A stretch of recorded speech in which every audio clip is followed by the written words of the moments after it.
देशभरातील विद्यार्थी आंदोलनाच्या दबावापुढे अखेर शिक्षण मंत्री धर्मेंद्र प्रधान यांनी पदाचा राजीनामा दिल्यानंतर शहादा शहरात वंचित बहुजन आघाडीच्या कार्यकर्त्यांनी जल्लोष साजरा केला।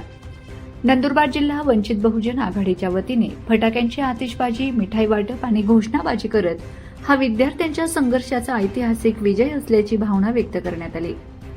दिल्लीतील जंतर मंतर येथे शांततेच्या मार्गाने आंदोलन करणाऱ्या विद्यार्थ्यांवर झालेल्या हल्ल्याचा निषेध तसेच नीट परीक्षा पेपरफुटी प्रकरणाची निष्पक्ष चौकशी आणि दोषींवर कठोर कारवाई या मागण्यांसाठी देशभरात अनेक दिवस संविधानिक मार्गाने आंदोलन सुरू होते। या आंदोलनाला वंचित बहुजन आघाडीने सुरुवातीपासून ठाम पाठिंबा दिला होता। शिक्षण मंत्री धर्मेंद्र प्रधान यांच्या राजीनाम्याची बातमी समोर येताच शहादा शहरातील वंचित बहुजन आघाडीचे पदाधिकारी, कार्यकर्ते आणि विद्यार्थ्यांनी रस्त्यावर उतरून जल्लोष केला। फटाक्यांच्या आतिषबाजीत परिसर दणाणून गेला तर एकमेकांना मिठाई भरवत विजयाचा आनंद व्यक्त करण्यात आला। विद्यार्थ्यांच्या एकजुटीसमोर सत्तेला झुकावे लागले अशा घोषणा देत कार्यकर्त्यांनी हा लोकशक्तीचा विजय असल्याचे सांगितले। यावेळी पदाधिकाऱ्यांनी स्पष्ट इशारा देत सांगितले की शिक्षण व्यवस्थेतील भ्रष्टाचार, पेपरफुटी आणि विद्यार्थ्यांवरील अन्यायाविरोधात संविधानिक मार्गाने सुरू असलेला संघर्ष यापुढेही अधिक तीव्र केला जाईल। विद्यार्थ्यांच्या न्याय हक्कांसाठी वंचित बहुजन आघाडी रस्त्यावरून ते न्यायालयापर्यंत लढा देत राहील अशी ठाम भूमिका त्यांनी मांडली। या आनंद उत्सवात वंचित बहुजन आघाडीचे जिल्ह्यातील पदाधिकारी, कार्यकर्ते आणि विद्यार्थी मोठ्या संख्येने सहभागी झाले।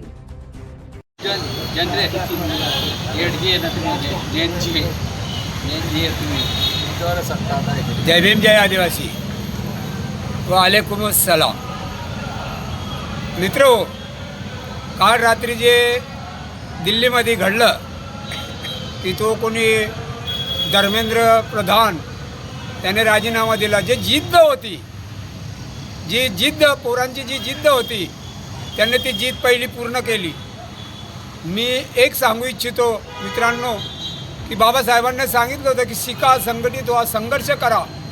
तर बाबासाहेबांनी सांगितलेल्या मार्गावर जे पोरं दिल्लीमध्ये थांबले होते, डोकं काय फुटले, पायाला काय लागलं, भरपूर त्यांच्यावरती अन्याय झाला, परंतु हल्लेच नाहीत। कारण त्यांना माहिती होतं की संविधान शेवट आपल्याला साथ देईल आणि संविधानाने साथ दिलीच। आणि तो कोणी होता ना, धर्मेंद्र प्रधान, त्याने राजीनामा दिला। आता एकाने राजीनामा दिला म्हणून आपण खुश नाही व्हायचे मित्रांनो। आता एकाचे राजीनामा आपण घेऊ आणि तरुणांना तयार करू। आणि तरुण जर तयार झालेत तर यांचा राजीनामा घ्यायला काही हरकत नाही। तो म्हणत होता आपला महाराष्ट्राचे मुख्यमंत्री, त्याने असं सांगितलं की हे काहीतरी गुंड आहेत म्हणे, गुंड।